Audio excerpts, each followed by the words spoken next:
year was 2027. Advances.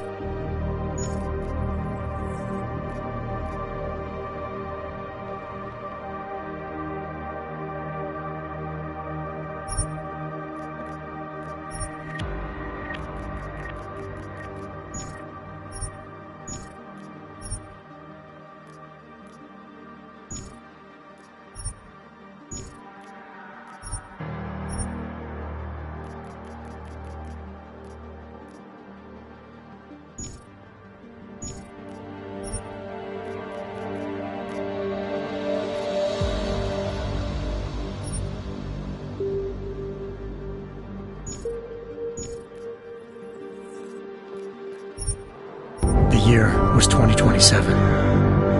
Advances in biotechnology were helping people improve their physical and mental abilities to an amazing degree. Provided, of course, they had enough money. A new breed of people was emerging, half human, half machine. And in Detroit, at least, not everyone was happy to see it. I'd just landed a job as head of security at Sarif Industries, a cutting-edge biotech firm. David Sarif himself handpicked me for the job, said he needed me to keep his people safe. My ex, Megan Reed, was one of them. Brilliant neuroscientist, Megan had found a way to make augmentation safe and affordable for everyone. All she had to do was present her research to Congress. But the night before her big meeting, my security measures failed. A team of Black Op mercenaries stormed into Sarif headquarters, massacring everyone in sight. 3 of the mercs were heavily augmented walking tanks. Their mission? Take out Megan and her team. I tried to stop them, but their leader tossed me through a plate glass wall. Last thing I heard as his bullet slammed into my brain was Megan's dying scream. I should have died with her. Only I didn't. High-end military-grade enhancements saved my life. The best augmentation Sarif's money could buy. It took me half a year to get a feel for them. Should have taken longer. But 6 months into my recovery, Sarif Industries was attacked again. This time, by a radical group of pro-human purists. Violent, militant, and fanatically opposed to human augmentation. They claimed to be members of Humanity Front, a non-profit organization that wanted the UN to limit biotechnology research. The thugs broke into Sarif's factory and found machinists working overtime on a top-secret military augment called the Typhoon. Sarif sent me to retrieve it, and when I did, I found one of the so-called purists next to it, wired with cerebral implants, trying to download its classified specs. Obviously, something more was going on. The AUG killed himself before I could question him. Sarif ordered me to dig deeper, so with the help of Frank Pritchard, Sarif's head of cybersecurity, I did. Turns out a second hacker had been controlling the AUG's actions from somewhere off-site. Pritchard and I tracked his signal to a secret FEMA internment camp in Detroit. The Black Op mercenaries were there. The same mercs who'd left me for dead 6 months before. Figured they'd try again when they saw me. It wasn't so easy for them this time. I took out the tank named Barrett, even got him to give me a new lead. A penthouse apartment in China. Of course, we both knew it would be a trap in the end.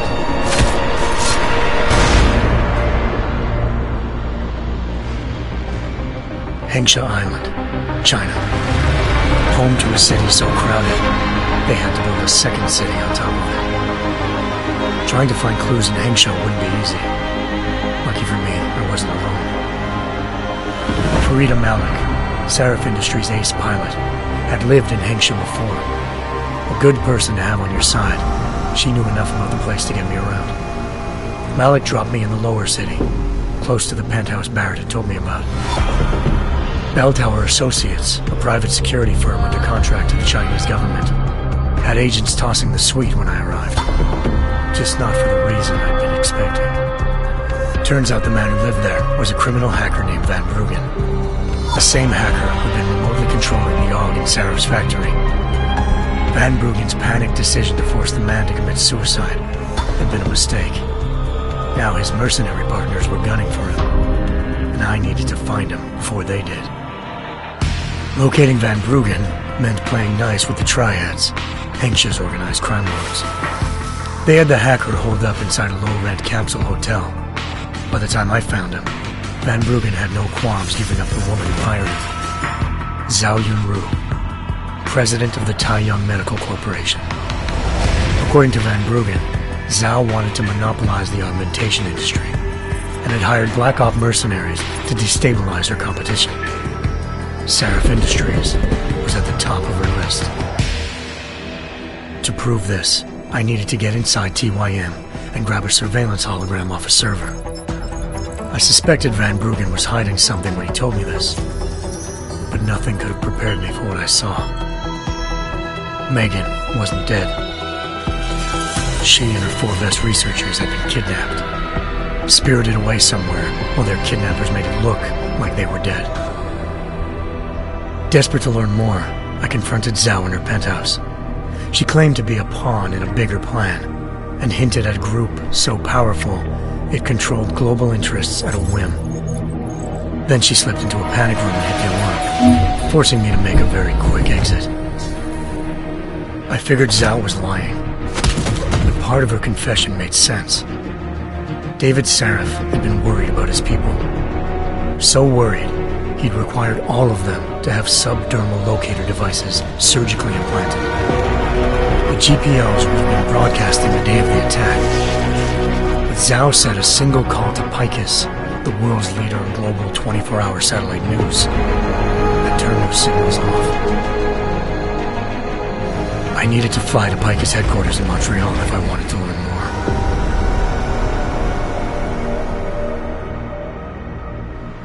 Eliza Cassan, Picus Communications' First Lady of News.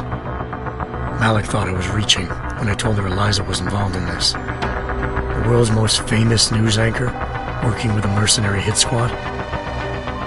But when I confronted Cassan in her office, she freely admitted to jamming Detroit's satellites the night Megan's team had been taken. Said she's just been following her commands. I suspected she wanted to say more. But Black Op mercenaries showed up looking to shut us both down. And just like that, the Eliza I'd been talking to disappeared. The mercs were led by an augmented killer I crossed paths with twice before. Fedorova, a woman who'd made silence her best friend. She waited for me to track Eliza's transmission to a secret server room underneath the Picus complex, then jumped me from behind. A deadly fight ensued. I made sure she never moved silently again. With Fedorova down, and no one left to keep Eliza quiet, she reappeared. Turns out Picus's First Lady of News wasn't a lady at all. She was a sophisticated AI program, engineered to monitor data streams and control what people believed. Eliza told me the mercs had brought in a Humanity Front doctor named Isaiah Sandoval to remove the scientist's implanted tracking devices while Detroit's satellites were down. She also told me to speak to David Seraph if I wanted to learn more. By the time Malik and I got back to Detroit, tensions between normal and augmented citizens had reached a flashpoint. Riots were breaking out in several cities, and the UN was being urged to intervene. Seraph was trying hard to convince Hugh Darrow, the inventor-turned-philanthropist who'd once been a leading proponent of enhancement technologies, to help stop a possible regulatory vote. Seraph had a lot riding on Darrow. Megan's discovery would have given millions of people the chance to evolve beyond their normal human abilities, and at the same time catapulted Seraph Industries to the top of the Fortune 500. According to Seraph, Megan's kidnappers knew this, and didn't want people evolving unless they controlled how it was done. He called his enemies Illuminati, and urged me to keep searching. Determined to do so, I tracked down Sandoval via America's most outspoken augmentation opponent, Bill Taggart, Sandoval's boss and founder of Humanity Front. Sandoval admitted to operating on Megan's team when I confronted him, but said he hadn't removed their GPLs. He'd merely switched them to a different frequency. Pritchard was able to trace one of the signals to China. Malik and I immediately took off in pursuit. Unfortunately, the Illuminati were one step ahead.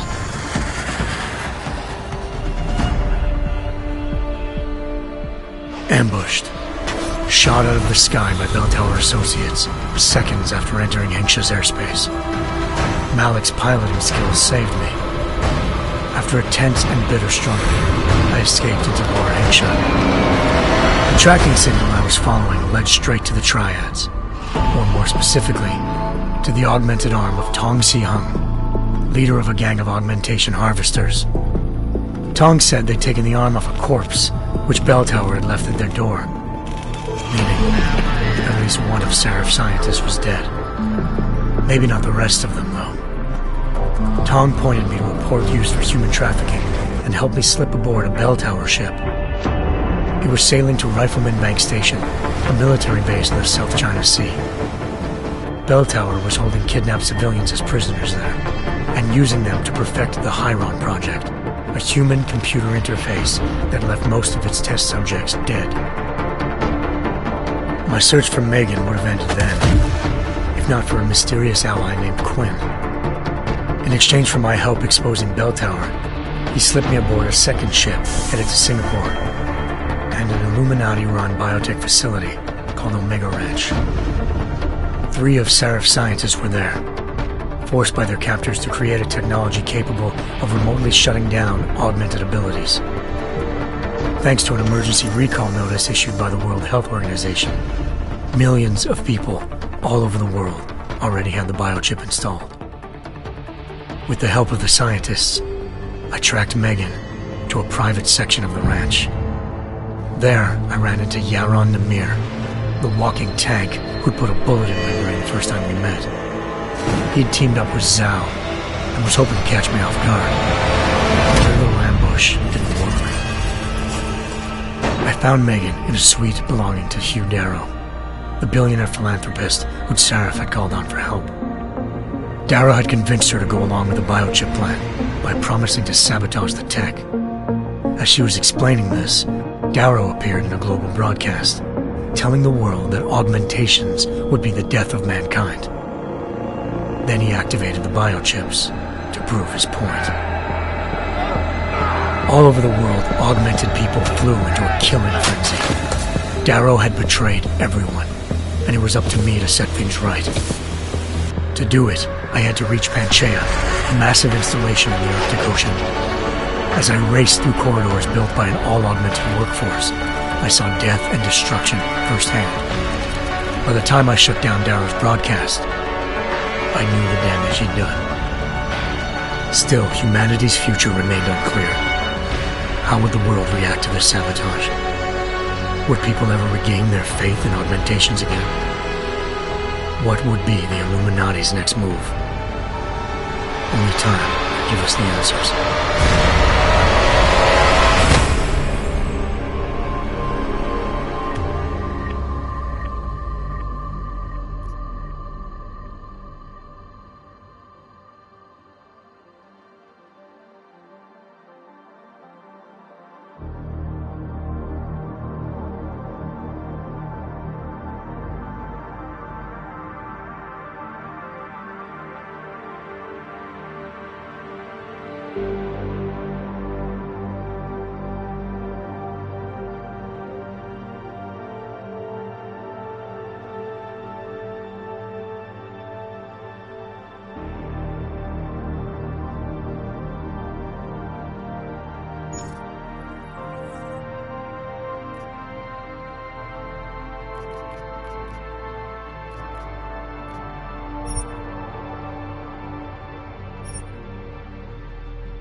once thought I could save the world.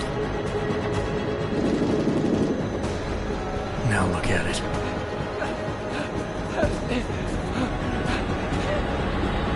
In yet another augmented terror attack, 251 passengers aboard Sister Airlines Flight 451 were killed when an augmented passenger broke into the plane's cockpit and ruthlessly butchered its flight crew.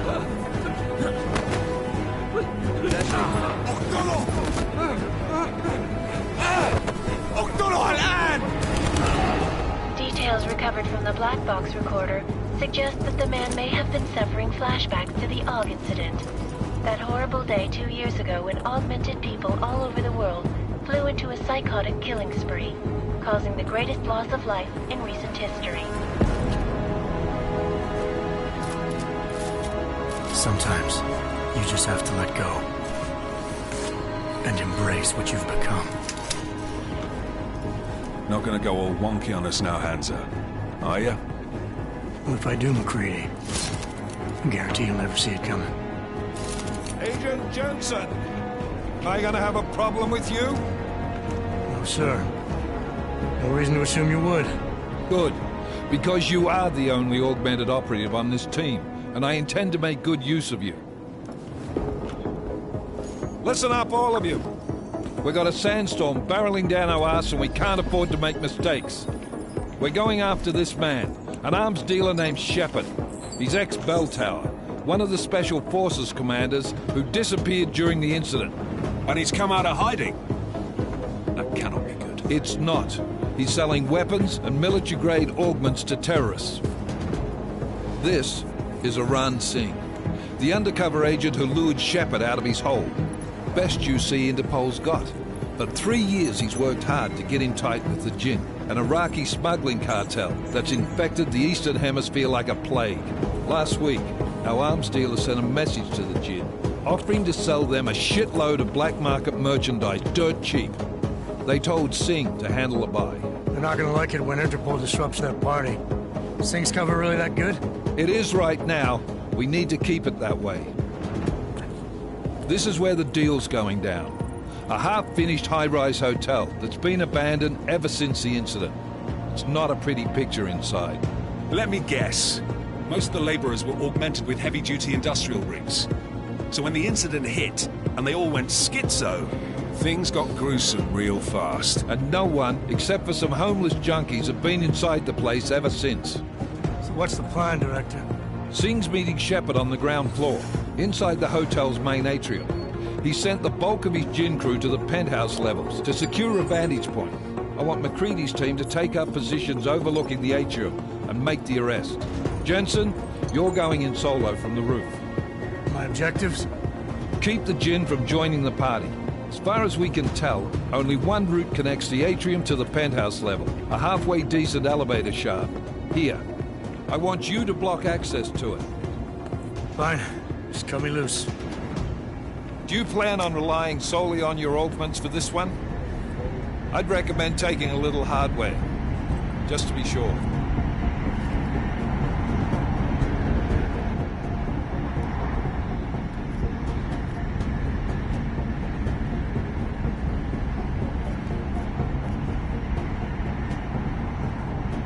I'm not leaving my 6 exposed. Give me something lethal. Your call, but Singh's undercover in all this. So watch your fucking sights. What about range? There's lots of wide spaces and height. So it's a crapshoot, really.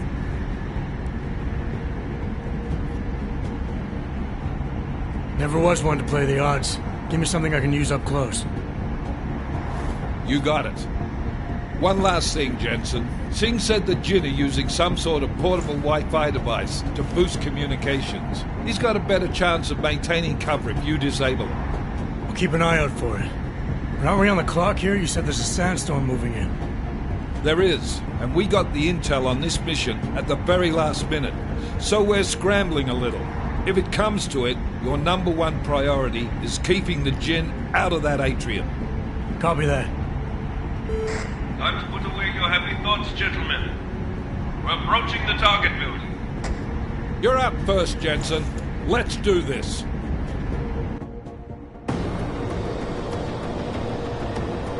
Task Force Actual. This is Knife Leader. Engage Hush drives and descend to Angels 1-5.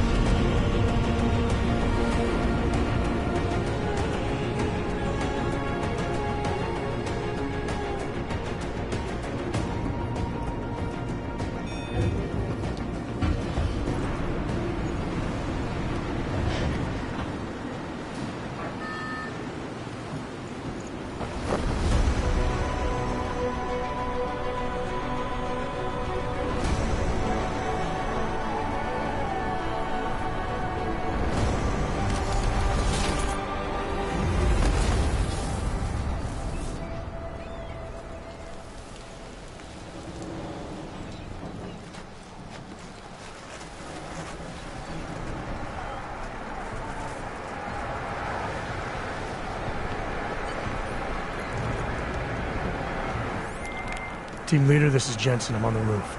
Solid copy. Move into the building. The access route you need to block is at the far end of the penthouses. And keep in mind, the direct route might not be the easiest one.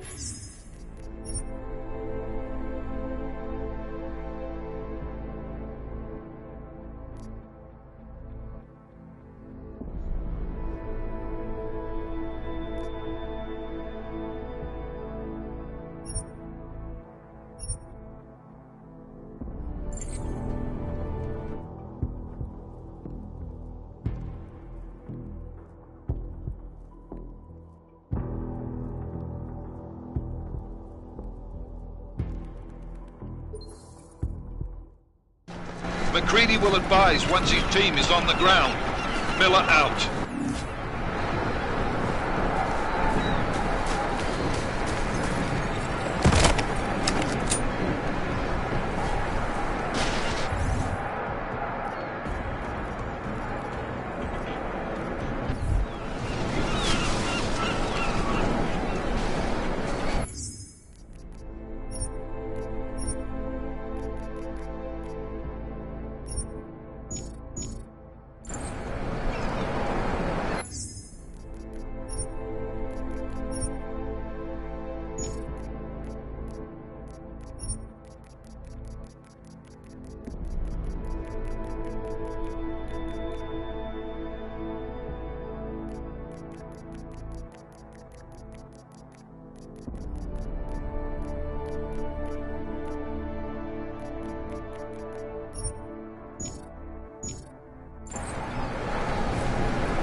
Jensen, we're moving through... Oh, fuck!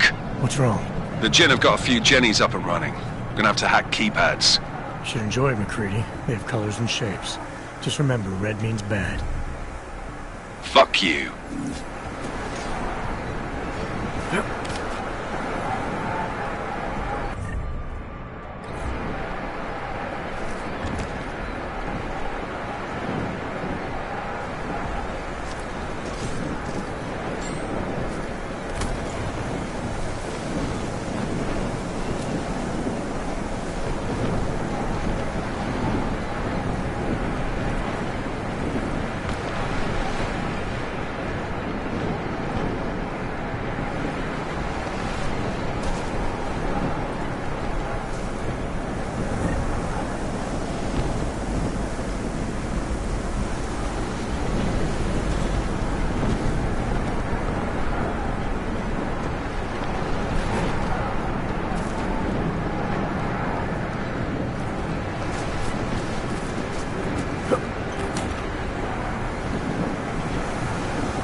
Trace program initiated.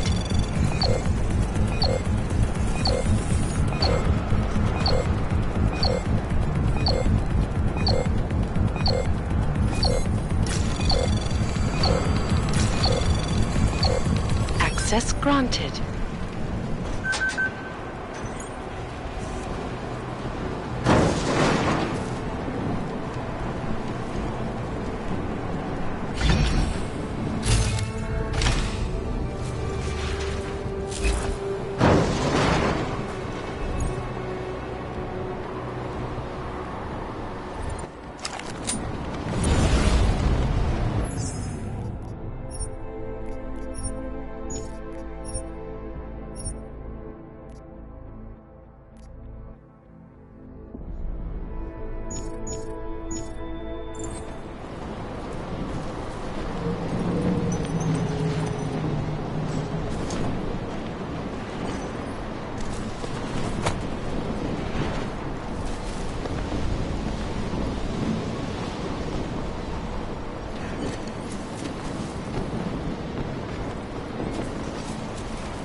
What now?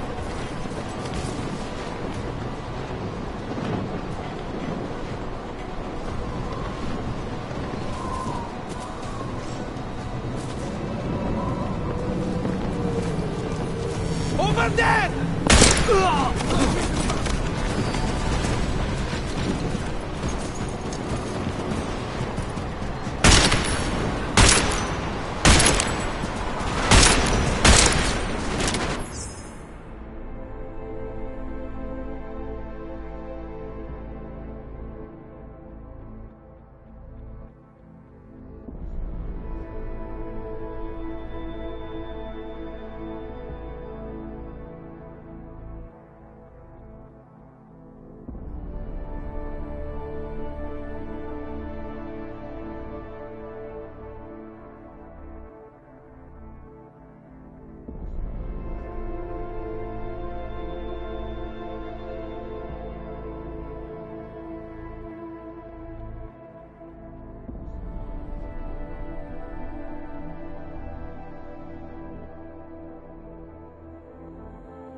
realize I was wrong.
هذه المنطقة آمنة.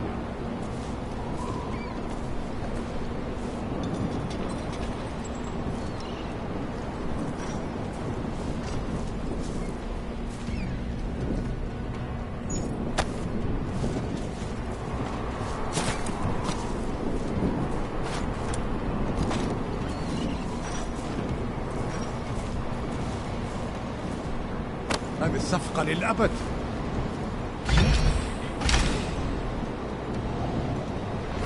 إنها صارت أدفع.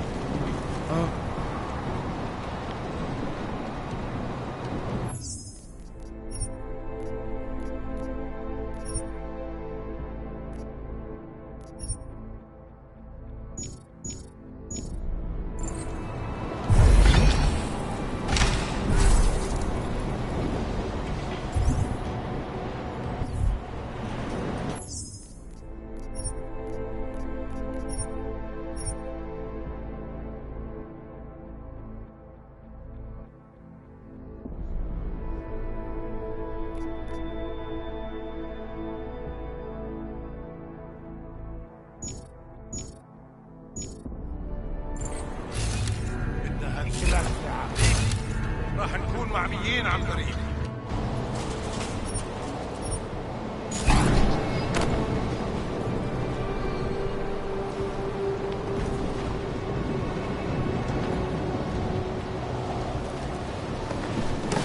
ايش؟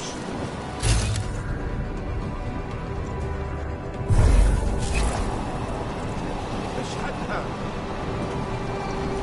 من العاصفة. اسمع. بسيط. مش متأكد ايش كان. اقتله في هذا. راح تعيش.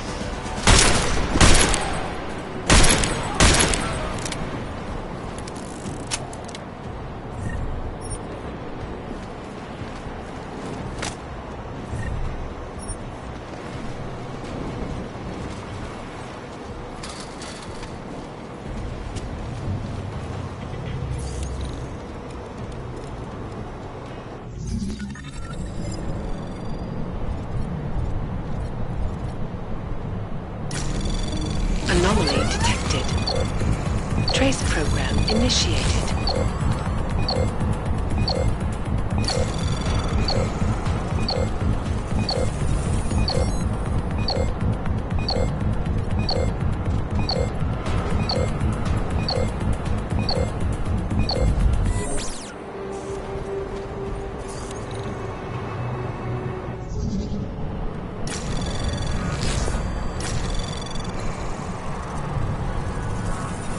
Anomaly detected.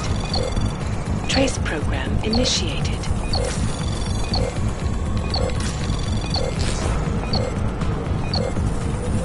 Access granted.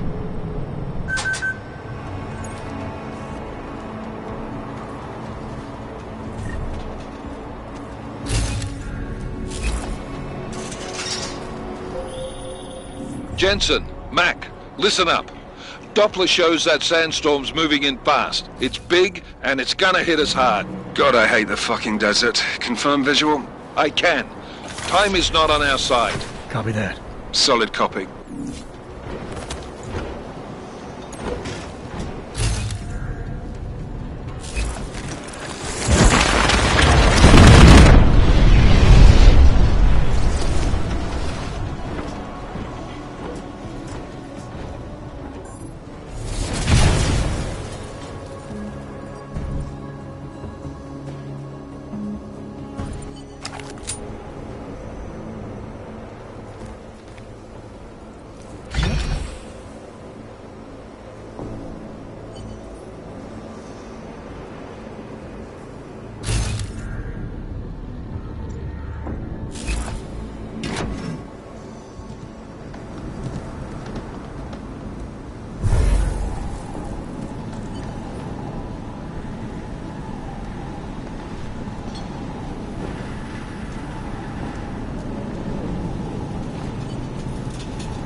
خلينا نمشي.